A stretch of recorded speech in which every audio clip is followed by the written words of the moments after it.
நம்ம நிறைய பேர் ஃபிளைட்டை கடத்துறது போல படங்களை பார்த்திருக்கோம். இங்க ஒருத்தர் அதே போலதான் ஒரு ஃபிளைட்டை கடத்துறாரு. அவர் பணத்துக்காகவோ எந்த ஒரு டிமாண்டும் வச்சு அதை செய்யல. அவர் எதுக்காக அந்த ஃபிளைட்டை கடத்துறாரு, அந்த ஃபிளைட்ல இருந்த பயணிகள்லாம் உயிர் தப்பிச்சாங்களா இல்லையா அப்படிங்கறதெல்லாம் ரொம்ப த்ரில்லிங்காவும் ரொம்ப எமோஷனலாவும் சொன்ன படம் தான் எமர்ஜென்சி டிக்ளரேஷன். படத்தோட ஒரு சீன்லயும் சுவாரஸ்யம் குறையாம இருக்கும். அதனால வீடியோவை ஸ்கிப் பண்ணாம கண்டிப்பா பாருங்க. கிளைமேக்ஸ்ல ஒரு அருமையான எமோஷனல் ட்விஸ்ட் வச்சிருப்பாங்க. அது உங்க எல்லாருக்கும் ரொம்பவே பிடிக்கும் நம்புறேன். So friends, welcome to world cinema இன் தமிழ். வாங்க இப்ப வீடியோக்குள்ள போலாம். படத்தோட ஆரம்பத்துல ஒருத்தர் ஏர்போர்ட்டுக்கு வந்து அங்க போர்டிங்ல இருக்கிற ஸ்டாஃப் கிட்ட எங்க போறதுன்னு தெரியாம எந்த ஃபிளைட்ல கூட்டமா இருக்கும் அப்படின்னு கேக்குறாரு. அதுக்கு அந்த லேடி அந்த மாதிரி தகவல் எல்லாம் உங்களுக்கு தர முடியாதுன்னு சொல்றாங்க. அவரும் எவ்வளவு வற்புறுத்தி பாக்குறாரு. ஆனா அந்த லேடி எதுவும் சொல்ல மாட்டாங்க. அதுக்கப்புறம் அங்க இருந்து அவர் கிளம்பிடுறாரு. அடுத்த சீன்ல நம்ம படத்தோட ஹீரோ போர்டிங்காக வரிசையில தான் மகளோட நின்னுட்டு இருக்காரு. அப்போ அவரோட மக அவர்கிட்ட பாத்ரூம் யூஸ் பண்ணிட்டு வரேன்னு கிளம்பிடுறா. லேடிஸ் டாய்லெட்ல பெரிய கியூ நிக்கிறதுனால அந்த பொண்ணு ஜென்ஸ் டாய்லெட் குள்ள போயிடுறா. அடுத்த சீன்ல அந்த ஆளை காட்டுறாங்க. அவர் பாத்ரூம் குள்ள இருந்துகிட்டு தன்னோட அக்கல் பகுதியை அறுத்து அதுக்குள்ள ஏதோ ஒரு பொருளை வச்சு தைக்கிறாரு. அதை அந்த பொண்ணு பாத்துடுறா. இதை நோட் பண்ண அந்த ஆளு யாருன்னு பார்க்க வராரு. அப்ப அந்த பொண்ணோட அப்பா அவளை தேடி வந்துடுறாரு. அந்த பொண்ணை கூட்டிட்டு போயிடுறாரு. அடுத்த சீன் அந்த ஏர்போர்ட்டோட செக்யூரிட்டி ஆபீசரை காட்டுறாங்க. அவர் எப்பவும் போல வேலைக்கு வராரு. அப்ப அவர் கூட வேலை செய்யறவரு ஏதோ சின்ன பசங்க அந்த ஆபீஸ்க்கு போன் பண்ணி யாரோ ஒருத்தன் ஏதோ ஒரு ஃபிளைட்டை ஹைஜாக் பண்ண போறான்னு இன்டர்நெட்ல வீடியோ போட்டிருக்கிறதா சொல்லிருக்காங்க. அவன் அந்த பசங்க வீட்டு பக்கத்துல தான் இருக்கான்னு சொல்லிருக்காங்க.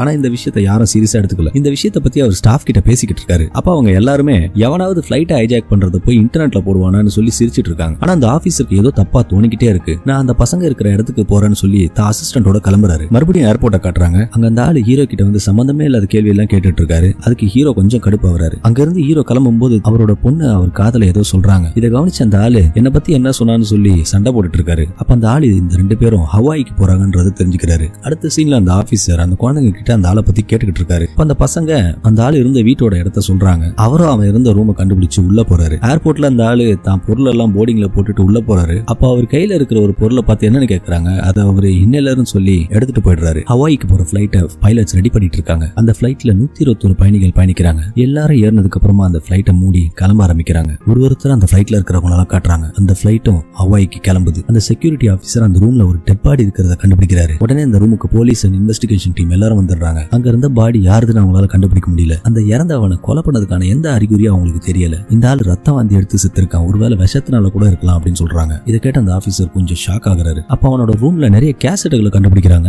அந்த கேசட்டை எல்லாம் பிளே பண்ணி பாக்குறாங்க. அதுல ஒரு ஆளு நிறைய எலிகள் இருக்கிற ஒரு டப்பாக்குள்ள ஏதோ பவுடர் போடுறாரு. அதை போட்ட கொஞ்ச நேரத்திலே எல்லா எலிகளும் ஒண்ணு சாகுது. அதை பார்த்த எல்லாருமே ஷாக் ஆகுறாங்க. இது வேகமா பரவறத பார்த்துட்டு ஒருவேளை இது எதனா வைரஸா கூட இருக்கலாம்னு சொல்றாங்க. அடுத்த சீன்ல ஃபிளைட்ல அந்த ஆளு தாக்கலுக்குள்ள இருக்கிற அந்த பொருளை தையல பிரிச்சு வெளியே எடுக்கிறான். அதை வெளியே எடுத்த அப்புறம் அவன் கொண்டு வந்த இன்னலருக்குள்ள அதை லோட் பண்றான். அதை ஒரு ஸ்ப்ரே மாதிரி அந்த பாத்ரூம் ஃபுல்லா அடிக்கிறான். அடிச்சுட்டு அந்த பாத்ரூம் விட்டு வெளியே வந்துடுறான். அந்த நேரத்துல அந்த பொண்ணு பாத்ரூம்குள்ள போறா. அப்ப ரொம்ப அவசரத்துல ஒருத்தர் அந்த பொண்ணை தள்ளி விட்டுட்டு உள்ள போயிடுறாரு. இதை பார்த்த அந்த ஆளு அந்த பொண்ணு கிட்ட நீ ரொம்ப அதிர்ஷ்டசாலின்னு சொல்லிட்டு அவ காதுக்குள்ள ஏதோ சொல்றான். அந்த ஆபீசர் அந்த ஆளை எப்படியாவது பிடிச்சணும்னு நினைக்கிறாரு. ஏன்னா அதே ஃபிளைட்ல தான் அவர் ஒய்ஃபும் ஹவாய் போயிருக்காங்க. அந்த ஃபிளைட்குள்ள இருக்கிற பாத்ரூம்ல ஏதோ பவுடர் மாதிரி கொட்டுது. இதை பார்த்துட்டு உள்ள இருந்தவர் வெளியே வந்து ஏரோஸ்டஸ் கிட்ட கம்ப்ளைண்ட் பண்றாரு. அந்த ஏரோஸ்டஸும் பாத்ரூம்குள்ள ஏதோ பவுடர் மாதிரி இருக்கிறத நோட் பண்றாங்க. அந்த இடத்தெல்லாம் தண்ணி போட்டு நல்லா தொடச்சு விட்டுறாங்க. அந்த ஆபீசரும் ஏர்போர்ட் போற வழியில பயங்கர டிராபிக்ல மாட்டிக்கிறார். அவன் ஹவாய் ஃபிளைட்ல ஏறி இருக்க கூடாதுன்னு சொல்லிக்கிட்டே போறாரு. ஏன்னா அந்த விஷயம் அவருக்கு தெரியாது. அப்போ ஹீரோ அவர் பக்கத்துல இருக்கிறவர் ஏதோ வீடியோ பார்த்துட்டு இருக்கிறத பாக்குறாரு. அது என்னன்னு அவர் கேட்கும்போது எவனோ ஒருத்தன் ஏதோ ஒரு ஃபிளைட் ஹைஜாக் பண்ண போறான்னு வீடியோ போட்டிருக்கான்னு சொல்லிட்டு இருக்காரு. ஆனா அந்த வீடியோ பார்க்கும்போது ஹீரோக்கு ஏதோ ஒன்று தோணுது. அந்த வீடியோவை வாங்கி உத்து கவனிக்கிறாரு. அதுல பார்க்கும்போது அந்த ஆளோட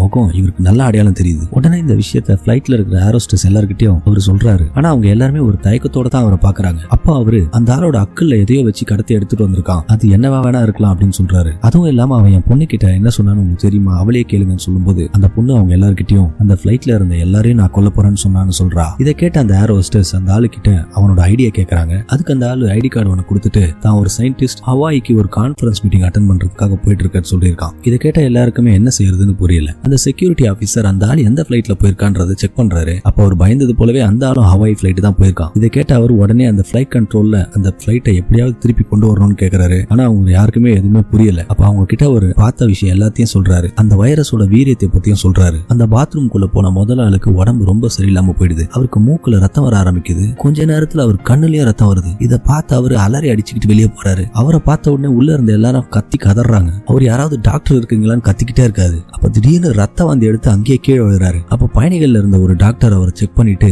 அவர் இறந்துட்டாருன்னு சொல்றாங்க. இதை கேட்ட எல்லாரும் அதிர்ச்சி ஆகுறாங்க. இதை பார்த்துட்டு ஏரோஸ்டஸ் அந்த பைலட் கிட்ட வந்து இந்த மாதிரி ஒருத்தன் இறந்துட்டான் அப்படின்னு சொல்றாங்க. அப்ப ஹீரோ அந்த ஆளை பிடிச்சி சண்டை போட்டுட்டு இருக்காரு. இதை பார்த்து அந்த பைலட் அவங்க ரெண்டு பேரையும் விலக்கி விடுறாரு. அவர் அந்த ஆள் கிட்ட கேள்விகள் கேட்டுட்டு இருக்கும்போது திடீர்னு அங்க இருந்து தப்பிச்சு ஓட பாக்குறான். அங்க இருந்த மக்கள் எல்லாரும் அவனை சேர்ந்து பிடிக்கிறாங்க. ஆனா அவன் பாக்கெட்ல இருந்த அந்த இன்னலர் எடுத்து எல்லா இடத்துலயும் அடிக்க ஆரம்பிக்கிறான். அதுக்குள்ள இருந்த வைரஸ் வைரஸ் கொஞ்சம் கொஞ்சமா எல்லா இடத்துக்கும் பரவுது. அந்த விஷயத்தை பத்தி யாருக்குமே தெரியல. இப்ப அந்த வைரஸ் பிளைட் முழுக்க இருக்கு. அடுத்த சீன்ல பிளைட்ல இருந்து ஒரு மெசேஜ் கண்ட்ரோல் ரூமுக்கு வருது. இது போல ஒரு ஆள் திடீர்னு ரத்த வாந்தி எடுத்துட்டு இறந்துட்டான் அப்படின்னு சொல்லிட்டு மெசேஜ் வருது. இதை கேட்ட உடனே நம்ம செக்யூரிட்டி ஆபீசர் என்ன செய்யறதுன்னு தெரியாம உட்காந்துடுறாரு. அந்த பிளைட்டுக்குள்ள எல்லாரும் நடந்த விஷயத்தை பத்தி பேசிட்டு இருக்காங்க. ஹீரோவும் அந்த பைலட்டும் பேசுறாங்க. அவங்க 2 பேரும் முன்னாடியே தெரிஞ்சவங்க போல படத்துல காட்டுறாங்க. அப்ப பைலட் ஹீரோ கிட்ட கண்ட்ரோல் ரூம்ல இவனை பத்தி இன்ஃபர்மேஷன் வந்திருக்கு, இவன் ஏற்கனவே ஒரு கொலை பண்ணிருக்கான் அப்படின்னு சொல்றாரு. அதுக்கு ஹீரோ எனக்கு அப்பவே தெரியும், அவன் மேல எனக்கு ஒரு சந்தேகமாவே இருந்ததுன்னு சொல்றாரு. ஆனா அந்த பைலட் ஹீரோ கிட்ட நான் உன்னை மறுபடியும் என் வாழ்க்கையில பார்க்கவே கூடாதுன்னு நினைச்சேன், ஆனா இன்னைக்கு அது நடந்துருச்சுன்னு சொல்லி வருத்தப்படுறாரு. இவங்களுக்குள்ள ஏதோ ஒரு கசப்பான சம்பவம் கடந்த காலத்துல நடந்திருக்கு. அந்த பிளைட்ல இருந்த எல்லாரும் கொஞ்சம் கொஞ்சமா இரும்ப ஆரம்பிக்கிறாங்க. அந்த நாட்டோட பாதுகாப்பு அமைச்சர் இந்த விஷயத்தை பத்தி ஆலோசனை பண்ண ஏர்போர்ட்டுக்கு வராங்க. பிளைட்குள்ள அந்த பைலட் சீஃப் பைலட் கிட்ட நடந்த விஷயம் எல்லாத்தையும் சொல்றாரு. நீங்க அந்த கேபின் விட்டு வெளியே வராதீங்கன்னு கேட்டுக்கிறாரு. அவரும் சரின்னு சொல்லிட்டு பிளைட் ஓட்டிட்டு இருக்காரு. ஆனா அவருக்கும் அந்த வைரஸ் பரவிடுது. அந்த கண்ட்ரோல் ரூம்ல மினிஸ்டர் எல்லா விஷயத்தையும் பத்தி கேட்டு தெரிஞ்சுக்கிறாங்க. அது என்ன வைரஸ், அது பரவறதை எப்படி தடுக்க முடியும்ன்றத கேக்குறாங்க. அது பிளைட்குள்ள இருக்கிறதுனால அது பரவறதை நம்மளால தடுக்க முடியாதுன்னு சொல்லும்போது அவங்களுக்கு என்ன செய்யறதுன்னு தெரியல. அப்ப பிளைட்குள்ள ஹீரோ பக்கத்துல இருந்தவன் அந்த பிளைட்டோட வைஃபை பயன்படுத்தி அங்க நடந்த எல்லா விஷயத்தையும் இன்ஸ்டாகிராம்ல போஸ்ட் பண்ணிடுறான். அதனால அது எல்லா ரிப்போர்ட்டர்ஸ்க்கும் தெரிய வந்துருது. அந்த கண்ட்ரோல் ரூம்ல வில்லனை பத்தி எல்லா விஷயத்தையும் டிஸ்கஸ் பண்றாங்க. அவன் சயின்டிஸ்டா வேலை செஞ்ச லேபை விசாரிச்சிருக்காங்க. ஆனா அவங்க எந்த இன்ஃபர்மேஷனும் கொடுக்க மாட்டாங்கன்னு சொல்றாங்க. அப்ப என்ன செய்யறதுன்னு எல்லாரும் முயற்சிட்டு இருக்கும்போது நம்ம செக்யூரிட்டி ஆபீசர் அந்த ஆள் கிட்ட நம்ம அவனுக்கு என்ன தேவைன்றதை கேட்டு பார்ப்போம், காரணமே இல்லாம இதெல்லாம் செய்யறதுக்கு அவன் பைத்தியமான்னு கேக்குறாரு. இது நம்ம உடனடியா செஞ்சே ஆகணும், இல்லனா அந்த பிளைட்ல இருக்கிற ஒவ்வொரு பேசஞ்சர்ஸ்க்கும் ஆபத்துன்னு சொல்றாரு. அப்ப அங்க இருக்கிறவங்க பிளைட்டை கான்டாக்ட் பண்ணி அந்த ஆள் கிட்ட என்ன வேணும்னு கேக்குறாங்க. அதுக்கு அந்த ஆளு இந்த பிளைட்ல இருக்கிற ஒருத்தரும் சாகணும், அதை நான் சந்தோஷமா பார்த்து ரசிக்கணும்னு சொல்றான். எலிங்க மேல எக்ஸ்பெரிமெண்ட் பண்ணி எனக்கு போர் அடிச்சு போச்சு, அதனாலதான் மனுஷங்க மேல ட்ரை பண்ணலாம்னு நான் இதை பண்றேன் அப்படின்னு சொல்லிக்கிட்டே சிரிக்கிறான். கோவமான அந்த பைலட் இதை எப்படி குணப்படுத்துறது, இதனால நீயும் தான் சாக போறேன்னு சொல்றாரு. அதுக்கு அவன் சிரிச்சுக்கிட்டே நான் இந்த பிளைட் ஏறும் போது என் சாவை தீர்மானிச்சுதான் ஏறணும்னு சொல்லிட்டு இருக்கான். அவன் சொல்லிக்கிட்டு இருக்கும் போது அந்த பிளைட் கொஞ்சம் கொஞ்சமா சாய ஆரம்பிக்குது. கொஞ்சம் கொஞ்சமா அந்த பிளைட் கட்டுப்பாட்டை இழந்து சுத்த ஆரம்பிக்குது. உள்ள இருக்கிற பேசஞ்சர்ஸ் எல்லாரும் இங்கேயும் அங்கேயும் தூக்கி வீசப்படுறாங்க. அந்த பிளைட்டை ஓட்டிட்டு இருந்த பைலட் இறந்துடுறாரு. அந்த பிளைட்டும் கவுந்துகிட்டே வருது. கொஞ்ச நேரத்துல அது கடல்ல விழுந்துரும். உடனே நம்ம ஹீரோ பிளைட்டோட பைலட் ரூமுக்கு போய் பிளைட்டோட ஸ்டியரிங்கை பிடிச்சு தூக்க ட்ரை பண்றாரு. அதுக்கப்புறம் அந்த பிளைட் கொஞ்சம் கொஞ்சமா மேலே ஏறுது. இந்த பிளைட்ல இருந்த பேசஞ்சர்ஸ் எல்லாரும் மரண பயத்துல இருக்காங்க. உடனே இந்த கோ பைலட் உள்ள வந்து பாக்குறாரு. அப்ப நம்ம ஹீரோ தான் ஸ்டடி பண்ணிருக்காரு பிளைட்டை. வில்லனும் ரத்த வாந்தி எடுத்து செத்துடுறான். அந்த கண்ட்ரோல் ரூமுக்கு பிளைட்ல இருந்து பிளைட்டோட கேப்டனும் அந்த வில்லனும் இறந்துட்டாங்கன்ற நியூஸ் வருது. இதை கேட்ட எல்லாரும் அதிர்ச்சி அடைறாங்க. அதுக்கப்புறம் அந்த மினிஸ்டர் பிரஸ் கிட்ட எல்லாத்தையும் சொல்றாங்க. அவங்க பேசுறது எல்லா நியூஸ் சேனல்லயும் வருது. இது அந்த பிளைட்ல இருக்கிற பேசஞ்சர்ஸும் பாக்குறாங்க. அப்பதான் அவங்களுக்கே புரியுது நம்ம பிளைட்ல இறந்தவங்க எல்லாம் அந்த வைரஸால தான் இறந்திருக்காங்கன்னு. இதை கேட்ட எல்லாருமே பயங்கர பதட்டமா வராங்க. நமக்கும் ஒருவேளை அந்த வைரஸ் வந்திருக்குமோன்ற பதட்டத்துல எல்லாம் புலம்ப ஆரம்பிக்கிறாங்க. இந்த நியூஸை பார்த்த பயணிகளோட சொந்தக்காரங்க எல்லாருமே ஏர்போர்ட்டை முற்றுகையிடுறாங்க. நம்ம செக்யூரிட்டி ஆபீசரோட மகளும் தான் அம்மாக்காக ஏர்போர்ட்டுக்கு வந்துடுறாங்க. அந்த பிளைட்ல திடீர்னு ஒரு பேசஞ்சர் மயங்கி கீழே விழுறாரு. அவங்கள ஒரு ஏரோஸ்டஸும் வாயில நுர தள்ளிக்கிட்டே துடிச்சு இறந்து போறாங்க. இதை பார்த்து எல்லா ஏரோஸ்டஸும் பயங்கர பீதியாவறாங்க. அந்த பேசஞ்சர்ஸ் எல்லாருமே ஒரு முடிவு எடுக்கிறாங்க. அந்த வைரஸ் தாக்குன மாதிரி யாருக்காவது அறிகுறி இருந்தா அவங்க எல்லாரும் பிளைட்டுக்கு பின்னாடி போயிடணும், மிச்சம் எல்லாரும் முன்னாடி இருக்கணும்னு முடிவு எடுக்கிறாங்க. அது போல எல்லாரும் செய்யறாங்க. இந்த நியூஸை கேட்டதுல இருந்து அந்த ஊரே கலவல பூமி ஆகுது. நம்ம செக்யூரிட்டி ஆபீசர் எப்படியாவது அந்த வைரஸ்க்கு மருந்து கிடைக்கணும்ன்றதுக்காக வெளில வேலை செஞ்சுக்கிட்டு இருந்த கெமிக்கல் கம்பெனிக்கு போறாரு. அங்க பயங்கர செக்யூரிட்டி வச்சிருக்காங்க. அவரை உள்ளே விடல, எல்லாரும் அவரை துரத்தி அடிச்சிடுறாங்க. அதுக்கப்புறம் அந்த பிளைட்டுக்கு யூஎஸ்ல இருக்கிற சான் பிரான்சிஸ்கோ ஏர்போர்ட்ல இருந்து கால் வருது. அவங்க உங்க பிளைட்டை இங்க தரையிறக்க முடியாதுன்னு சொல்லிடுறாங்க. அவரும் எவ்வளவு கெஞ்சி பாக்குறாரு, ஆனா அவங்க மறுத்துடுறாங்க. ஏன்னா இப்ப இந்த பிளைட்ல இருக்கிற எல்லாருக்கும் அந்த வைரஸ் தாக்கிருக்குன்ற இன்ஃபர்மேஷன் எல்லாருக்கும் தெரிஞ்சிருச்சு. அதனால அமெரிக்கா அவங்களை தரையிறக்க மறுத்துருது. அந்த நாட்டோட மினிஸ்டர்ஸ் அமெரிக்கன் கவர்மெண்ட் கிட்ட பேசி பாக்குறாங்க. ஆனா அது எல்லாமே தோல்விதான் முடியுது. அவங்க எல்லாருக்கும் இப்ப என்ன பயம்னா ரொம்ப நேரத்துக்கு இந்த பிளைட்டால பறந்துட்டு இருக்க முடியாது. ஏன்னா அந்த பிளைட்ல இருக்கிற பெட்ரோல் காலியாகிட்டே வருது. எப்படியாவது அவங்க ஏதாவது ஒரு இடத்துல தரை இறங்கியே ஆகணும்ன்ற கட்டாயத்துல இருக்காங்க. அப்போ அவங்க அந்த பிளைட்ல இருக்கிற கேப்டனுக்கு போன் பண்ணி நீங்க எப்படியாவது திரும்பி வந்துருங்கன்னு சொல்றாரு. கேப்டனும் பிளைட்டை திருப்புறாரு. இந்த விஷயம் தெரிஞ்ச பேசஞ்சர்ஸ் எல்லாருமே பயங்கர டென்ஷன் ஆகுறாங்க. ஏன்னா இன்னும் ரொம்ப நேரம் அவங்க ஃப்ளை பண்ண வேண்டிய அவசியம் ஆயிடுது. அந்த பிளைட் திரும்பி வர விஷயம் அந்த நாட்டு மக்களுக்கு போய் சேர்ந்துருது. இப்ப எல்லாருமே என்ன செய்யறதுன்றது தெரியாம முழிச்சிட்டு இருக்காங்க. அப்ப நம்ம செக்யூரிட்டி ஆபீசருக்கு ஒரு கால் வருது. அதுல அந்த மெடிக்கல் கம்பெனில வேலை செய்யற ஒரு லேடி பேசுறாங்க. அவங்க அந்த வில்லனை பத்தி சொல்றாங்க. அவன் வேலை செஞ்சுட்டு இருக்கும்போது ஏற்கனவே ஒரு எக்ஸ்பெரிமெண்ட் பண்ணி அதனால 3 பேர் இறந்து போயிருக்காங்க. அப்போ அதுல ஒருத்த மட்டும் இருக்கான். அவனோட அட்ரஸ் மட்டும் நான் சொல்றேன்னு அந்த லேடி சொல்றாங்க. இவரும் போலீஸ் எல்லாம் கூட்டிக்கிட்டு அந்த ஆளை கண்டுபிடிக்கிறதுக்கு போறாரு. இவங்க வர விஷயம் எப்படியோ அந்த ஆள் தெரிஞ்சுக்கிட்டு அங்கிருந்து தப்பிச்சு ஓட ஆரம்பிக்கிறான். அவங்களே இவங்க துரத்திக்கிட்டே போறாங்க. அவனை பிடிக்கிறதுக்கு கார்ல துரத்திக்கிட்டே போயிட்டு இருக்கும்போது எதிர்பாராத விதமா இவங்க கார் ஆக்சிடென்ட்ல மாட்டிக்குது. அதுல அந்த ஆபீசர் பயங்கரமா அடிபட்டுறாரு. ஆனா ஓடுன அந்த ஆளு நிறுத்திட்டு இந்த ஆபீசர் வந்து கவனிக்கிறான். அதுக்கப்புறம் அவங்க கிட்ட இவங்க பேச ஆரம்பிக்கிறாங்க. அந்த ஆள் அவர்கிட்ட 4 பேர் அந்த எக்ஸ்பெரிமெண்ட் செஞ்சாங்க.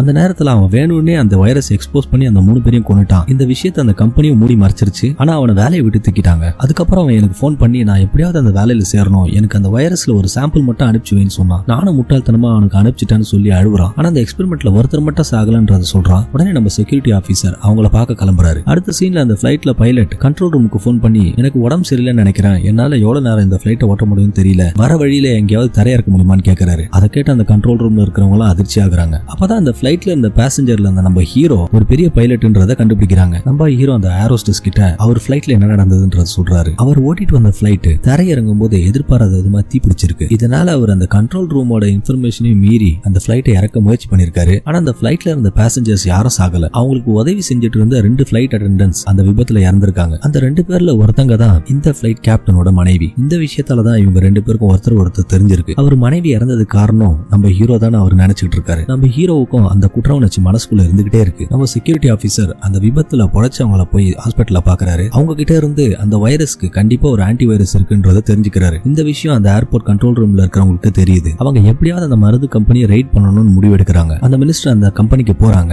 அவங்க கிட்ட இந்த வைரஸ்க்கு ஆன்டி வைரஸ் மரியாதையா கொடுத்துருங்க அப்படின்னு கேக்குறாங்க. இல்லைன்னா நீங்க பண்ண தப்புக்கு நீங்க எல்லாரும் தூக்கல தூங்குங்கன்னு சொல்றாங்க. அந்த கம்பெனிக்காரங்களும் வேற வழி இல்லாம ஒத்துக்கிறாங்க. இந்த விஷயம் எல்லாமே அடுத்தடுத்து நியூஸ்ல வந்துகிட்டே இருக்கு. எல்லாத்தையும் மக்கள் பாத்துக்கிட்டே இருக்காங்க. இது அந்த ஃபிளைட்ல இருக்கிறவங்களுக்கும் தெரிய வருது. உடனே எல்லாம் சந்தோஷத்துல இருக்காங்க. நம்ம பிரச்சனைக்கெல்லாம் தீர்வு கிடைச்சிருச்சு, எப்படியாவது இந்த மருந்து நம்மளுக்கு கொடுத்துருவாங்க அப்படின்ற ஒரு நம்பிக்கையில இருக்காங்க. ஆனா அந்த ஃபிளைட் பைலட்டோட நிலைமை ரொம்ப மோசமாகிட்டே வருது. அவர் அந்த கண்ட்ரோல் ரூமுக்கு போன் பண்ணி இதுக்கு மேல என்னால ஃபிளைட்டை ஓட்ட முடியாது, நான் ஜப்பான்ல ஃபிளைட் இறக்க போறேன்னு சொல்றாரு. ஆனா அதுக்கு முன்னாடி ஜப்பான் கிட்ட நான் பர்மிஷன் வாங்கணும்னு அந்த கண்ட்ரோல் ரூம்ல சொல்றாங்க. ஆனா இப்ப இந்த வைரஸ்க்கு மருந்து இருக்குன்றதுனால அவங்க தரையிறக்க அனுமதி செய்வாங்கன்ற நம்பிக்கையில எல்லாரும் இருக்காங்க. ஆனா ஜப்பானீஸ் கவர்மெண்ட் அதை மறுத்துறாங்க. அந்த ஃபிளைட்ல இருக்கிறவங்களும் கால் பண்ணி சொல்றாங்க அவங்க உடனே ஜப்பானை விட்டு திரும்பி போக சொல்றாங்க. ஆனா அவங்க எவ்வளவு சொல்லியும் அந்த ஃபிளைட்டை இறக்கியே தீர்வுன்ற முடிவுல போயிட்டு இருக்காங்க. திடீர்னு 2 ஃபைட்டர் ஜெட்ஸ் அந்த ஃபிளைட்டை கடந்து போகுது. அந்த ஜெட்ஸ் இவங்களுக்கு பயங்கரமான ஒரு வார்னிங் கொடுக்கறாங்க. நீங்க ஒழுங்கா திரும்பி போயிடுங்க, இல்லனா நாங்க உங்களை சுட்டு வீழ்த்த வரோம் அப்படின்னு சொல்றாங்க. ஆனா அந்த பைலட்ஸ்க்கு என்ன சீரியஸ்னஸ்ன்றது புரியல. திடீர்னு எதிர்பாராத விதமா அந்த ஃபைட்டர் ஜெட்ஸ் இந்த பிளேனை நோக்கி சுட ஆரம்பிக்கிறாங்க. இத பார்த்து எல்லாரும் அலறாங்க. ஆனா அந்த ஜெட்ஸ் ரெண்டுமே இவங்களுக்கு ஒரு வார்னிங் தான் கொடுக்கறாங்க. ஆனா அந்த ஃபிளைட்ல இருக்க பைலட் லேண்டிங்க்கு தயாராகிறாரு. அதுல இருக்கிற பேசஞ்சர்ஸும் தயாராகிறாங்க. பயங்கர த்ரில்லிங்கா போயிட்டே இருக்கு. அவங்களால அந்த ஃபிளைட்டை இறக்க முடியுமா இறக்க முடியாதான்ற ஒரு சஸ்பென்ஸ் கொடுத்துக்கிட்டே இருக்காங்க.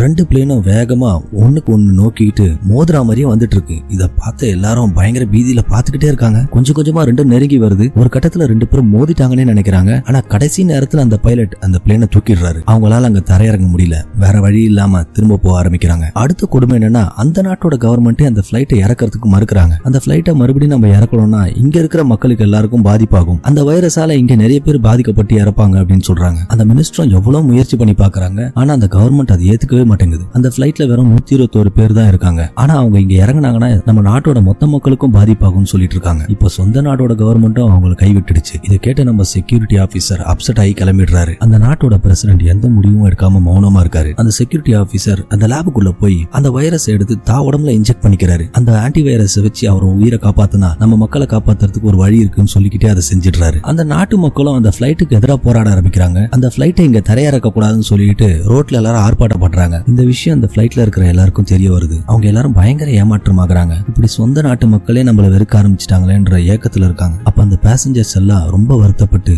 ஒரு மனதா ஒரு முடிவு எடுக்கிறாங்க. நம்ம யாரும் தரையிறங்க வேண்டாம், நம்ம மக்களாவது உயிரோட இருக்கட்டும், இந்த வியாதி நம்மளோட போகட்டும் முடிவு எடுத்து நம்ம இறங்க வேண்டாம்னு நினைக்கிறாங்க. படத்தை ரொம்ப எமோஷனலா கொண்டு போறாங்க. இதை கேட்டு நம்ம ஹீரோ ரொம்ப மன உடைஞ்சு போயிடுறாரு. அந்த லேப்ல நம்ம செக்யூரிட்டி ஆபீசர் உயிருக்காக போராடிக்கிட்டே இருக்காரு. அவருக்கு அந்த ஆன்டி வைரஸ் செலுத்துறாங்க. ஆனா அது எந்த ஒரு மாற்றத்தையும் அவருக்கு ஏற்படுத்தல. அப்ப அந்த பிளைட்ல இருந்து நம்ம ஹீரோ அந்த கண்ட்ரோல் ரூமுக்கு பேச ஆரம்பிக்கிறாரு. இது அந்த நாட்டோட எல்லா தொலைக்காட்சியிலையும் வருது. அவர் என்ன சொல்றாருன்னா, எங்களுக்கு ஏதோ ஒரு துயரமான சம்பவம் நடந்துருச்சு, இது ஒரு விபத்து தான், ஆனா இதனால எங்க மக்கள் யாரும் பாதிக்கப்படக்கூடாது, நாங்க எல்லாரும் தரையிறக்க வேண்டாம்னு முடிவு பண்ணிருக்கோம், இதோட நாங்க எல்லா கம்யூனிகேஷனையும் நிறுத்திக்கிறோம் சொல்லிட்டு பாய் சொல்லிடுறாரு. இதை கேட்ட எல்லாரும் பயங்கர அதிர்ச்சி ஆயிடுறாங்க. அந்த நாடே சோகத்துல ஒரு செகண்ட்ல உறைஞ்சு போயிடுது. நம்மளோட முயற்சி எல்லாம் வீணா போயிடுச்சு என்ற வருத்தத்துல இருக்காங்க. அப்ப அந்த பிளைட்ல இருக்கிற எல்லாரும் தான் சொந்த பந்தங்களுக்கு போன் பண்ணி பேசுறாங்க. இதுதான் அவங்களோட கடைசி காலா இருக்கும். ரொம்ப மன வருத்தத்தோட அதே நேரத்துல ஒரு சந்தோஷத்தோட பேசுறாங்க. எல்லாரும் அவங்களோட மொத்த நம்பிக்கையும் இழந்துடுறாங்க. எல்லா நம்பிக்கையும் இழந்த நேரத்துல நம்ம செக்யூரிட்டி ஆபீசர் கொஞ்சம் கொஞ்சமா கண்ணு முழிக்க ஆரம்பிக்கிறாரு. அப்போதான் அங்க இருக்கிற எல்லாருக்குமே நம்பிக்கை வருது. இந்த ஆன்டி வைரஸ் கண்டிப்பா வேலை செய்யுதுன்றத நம்புறாங்க. உடனே அந்த விஷயத்தை கண்ட்ரோல் ரூமுக்கு சொல்றாங்க. கண்ட்ரோல் ரூமும் அந்த பிளேனை கான்டாக்ட் பண்றதுக்கு ட்ரை பண்றாங்க. ஆனா அவங்க எல்லா தகவலையும் துண்டிச்சிருக்காங்க. அப்பதான் அந்த மக்கள் கிட்ட போய்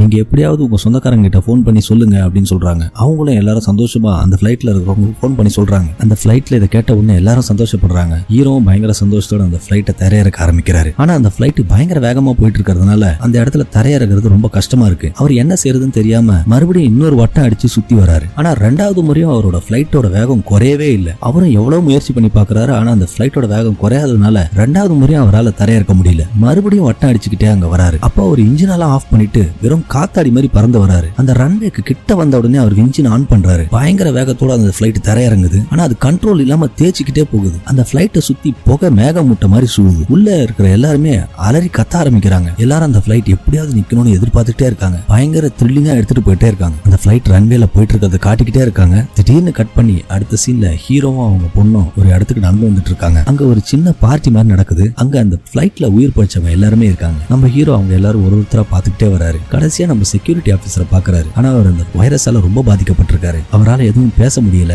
நடக்க முடியல, ஒரு வீல் சேர்ல தான் இருக்காரு. அந்த ஒரு மனுஷனோட தியாகத்தால தான் இன்னைக்கு அந்த பிளைட்ல இருக்கிற எல்லாருமே உயிர் பழிச்சிருக்காங்க. கடைசி சீன்ல அந்த பிளைட் தரையிறங்கினதை காட்டுறாங்க. அங்க இருந்த ஒருத்தரோட முகத்திலயும் அவ்வளவு சந்தோஷம் இருக்கு. எல்லாரும் உயிர் பழிச்சு பெருமூச்சு விடுறாங்க. கொஞ்சம் கொஞ்சமா ஜூம் அவுட் பண்ணிக்கிட்டே படத்தை முடிக்கிறாங்க. ஓகே ஃப்ரெண்ட்ஸ், படம் எப்படி இருந்தது? உங்களுக்கு பிடிச்சிருந்தா இந்த வீடியோ உங்களுக்கு பிடிச்சிருந்தா லைக் பண்ணுங்க, உங்க ஃப்ரெண்ட்ஸ் கூட ஷேர் பண்ணுங்க, அண்ட் நம்ம சேனலுக்கு மறக்காம சப்ஸ்கிரைப் பண்ணிடுங்க. நீங்க பண்ற ஒரு சப்ஸ்கிரிப்ஷனும் எங்களுக்கு ரொம்ப உதவியா இருக்கும். நம்ம சேனல்ல இருக்கிற மற்ற வீடியோஸையும் பார்க்கணும்னா டிஸ்கிரிப்ஷன்ல இருக்கிற லிங்க்ஸை கிளிக் பண்ணுங்க. அண்ட் இதே போல இன்னொரு சுவாரஸ்யமான படத்தோட உங்களை நெக்ஸ்ட் மீட் பண்றேன். அது வரைக்கும் பாய் ஃப்ரெண்ட்ஸ்.